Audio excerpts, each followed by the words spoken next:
Ukraine is fighting the war that Mr. Putin would probably carry to other countries as well.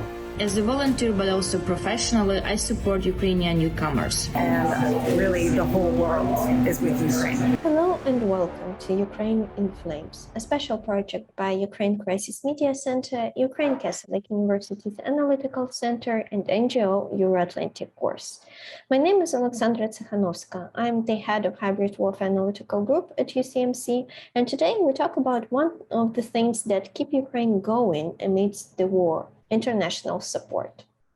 The helping hand is not just that of the governments worldwide that do a lot to bring Russia to responsibility for threatening a neighboring nation with genocide and upsetting the global security order. Behind these governments, there are people whose hearts go out for Ukraine. And if you want to know how and why regular people worldwide help Ukrainians, subscribe to our channel to stay tuned. International support and foreign aid cannot be overestimated. It is a great pillar of sanity during the brutal war threatening the existence of our very nation, and knowing that you are not alone in this helps a lot. However, it is much more than that. People around the world host refugees, donate to Ukrainian charities and directly to the army. They collect and deliver humanitarian aid. And it doesn't matter if they are in neighboring Moldova, which also knows the price of Russian aggression and occupation, or in faraway Canada, for example. So today we talk about personal experiences and motivations to help the Ukrainian people. Meet our first guest, a fishmonger from Canada named Kristin Donovan, who opens this episode with a short but important message. I'm Kristin Donovan. I'm a fishmonger. I own a shop called Hooked. At Hooked, we've been doing a couple of things really to raise funds for the people of Ukraine. One of the first things that we did was for Mother's Day, every donation we matched. And for basically, I think since the war broke out in February, every one of our stores has a donation jar that we then put into an account each week and then send off. It's really, really important for all of us to help out with this effort. And really, the whole world is with Ukraine. A donation jar may appear a rather small thing to someone, but reality is very different. For example, Ukrainian charity Back and Alive has gathered more than $100 million for the support of the Ukrainian army after the start of the large-scale invasion.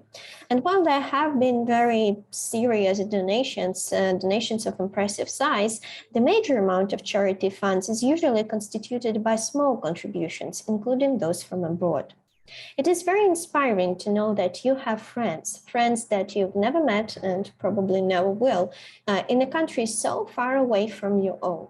And this inspiration goes both ways, as demonstrated by Jud Weidner, an Irish musician, and his family. They don't just send a powerful message of support, they do so with the help of some music that we will hear right now.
Hi, my name is Jud, and I retired and I love to paint, but if I had a blank canvas, I wouldn't know what to paint. But I discovered if you give me a guitar, I can think of 100 things to paint. I was painting this. This is Robert Johnson. famous Robert Johnson, who, myth has it, sold his soul to the devil at the crossroads in return for being able to play the guitar so well. And I was doing this when Mr. Putin invaded Ukraine, so I felt I had to mark it. So I feel this guitar belongs to Ukraine now. So if anyone would like to give a nice big fat amount of money to help in whatever effort they deem useful, we'd all be delighted. What else can I tell you? Why do you think it's important for just regular people in Ireland and all over the world to support Ukraine? Because Ukraine is fighting the war that Mr. Putin would probably carry to other countries as well. And I was only listening on the radio to Bill Browder recently, and I agree with him. I think we have to give Ukraine any weapons they need, because they're basically fighting our war. There's all kinds of nationalities, Americans, Canadians, British, Indian, black men, white men, Asian men, all fought in the Second World War on the beaches of Normandy and elsewhere. And that gave me my free pass. So the Ukrainian men who are fighting now are buying their children's freedom, I guess. Yeah. And as we know, Freedom ain't free. Freedom ain't free.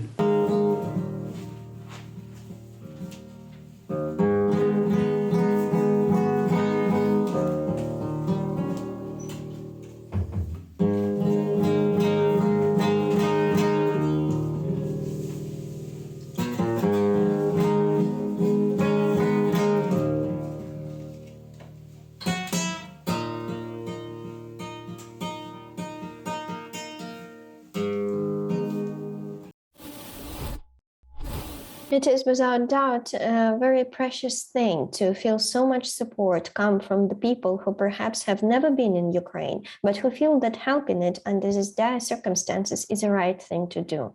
Ukrainians are grateful for every gesture of support that they get, from military aid sent by the governments to refugee centers and hospitality of ordinary people. However, there is perhaps no one who could understand Ukrainians better than their compatriots. Many of them have already been living abroad, and now they unite their efforts in helping their historical homeland and fellow Ukrainians, either staying to fight or fleeing as refugees for a time being.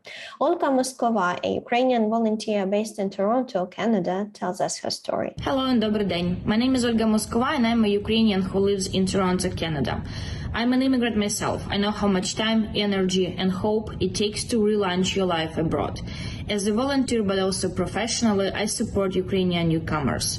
Unfortunately, many people are coming unprepared, and it's understandable. They had not been planning immigration in advance. Many of them came because of the invasion on February 24th, and they were not ready to relaunch their lives because of the war. As the Canadian-Ukrainian community, we are trying our best to help with accommodation, employment, children care, and to assist people in their first weeks in Toronto. I have to admit that Canadian society and Canadian government are very helpful as well. Canadian media tells a lot of stories about Ukraine, they cover Ukrainian topics, and they try to explain people what's going on, why it's important, and also why Ukraine is fighting for its independence. For us, no matter how long time it's going to take, no matter how much money, efforts, and emotional power it will need, we will do our best to protect Ukraine, to help Ukrainians to fight, and also to help those people who are coming to Canada these days. You've been watching this special project by Ukraine Crisis Media Center, Ukraine Catholic University's Analytical Center, and NGO Euro-Atlantic Course, Ukrainian Flames. If you find our work useful, please like and share this video, and don't forget to subscribe to our channel. In the description to this episode, you can find information on how you personally can help Ukraine in the face of Russian aggression. Remember that everything is going to be Ukraine.